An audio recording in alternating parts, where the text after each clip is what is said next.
అంటే భేటీ అయితే అయ్యి ఉండొచ్చు డెఫినెట్గా, తప్పే ఉంది అందులో. ఉమ్, ఇప్పుడు మాగంటి గోపీనాథ్ గారు చనిపోయినప్పుడు వీళ్ళంతా ఒకసారి కలిశారు. ఉమ్, కలిసినప్పుడు ఒకసారి కలవాలని అడుగుండొచ్చు. ఉమ్, సరే అన్న కలుద్దాం అని ఉంటాడు లోకేష్ గారు. అది ఆ సమయం చూసుకుని అతను హైదరాబాద్ వచ్చినప్పుడు కలిసి ఉండొచ్చు. 1, 2 సార్లు 3 సార్లు అని చెప్పాలి అంటున్నారు. డెఫినెట్గా ఇప్పుడు ఒక సీఎం గారి నోట్లోంచి ఆ మాట వచ్చిందంటే డెఫినెట్గా అబద్ధాలు ఎందుకు మాట్లాడతారు? పైగా అవతల వాళ్ళు ఆయనకు కావాల్సిన వాళ్ళని అందరూ అనుకుంటారు కదా.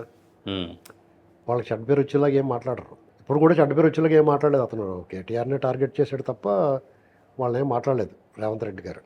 ఉమ్, ఇక్కడ మనం గమనించాల్సింది ఏంటంటే వాళ్ళు కలవటం అనేటువంటిది మీరు మీ ఇంటర్వ్యూలో వాళ్ళు అదే నిజమైతే కనుక ఈ ఇద్దరికే దెబ్బ అన్నారు. కాదండి, ఉమ్, వాళ్ళు కలవటం తప్పు కాదు.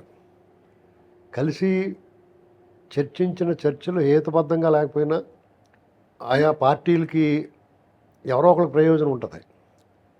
ఆ ప్రయోజనాలు ఏదో ఒక పార్టీకి నష్టం కలిగిస్తాయి. ఉమ్, అది మీరు చెప్పాల్సింది. ఉమ్, యాక్చువల్గా ఇప్పుడు సపోజు కేటీఆర్ గారు మాకు జూబ్లీ హిల్స్ మద్దతు ఇవ్వండి అని అడిగారు అనుకోండి, వీళ్ళు బహిరంగంగా మద్దతు ఇవ్వలేరు. ఉమ్, ఎందుకంటే ఇప్పుడు ఎన్డీఏలో ఉన్నారు కాబట్టి, ఇక్కడ బీజేపీ పోటీలో ఉంటుంది కాబట్టి. ఒకవేళ బహిరంగంగా లేకపోతే సీక్రెట్గా మద్దతు ఇస్తే అదేం సీక్రెట్గా ఏమి ఉండదు, జరిగే పని కాదుగా. జరిగే పని కాదు కదా, తెలిసిపోద్ది ఒకవేళ మద్దతు ఇచ్చిన. ఉమ్, అది కూడా వాళ్ళకి ఇబ్బందే. ఉమ్.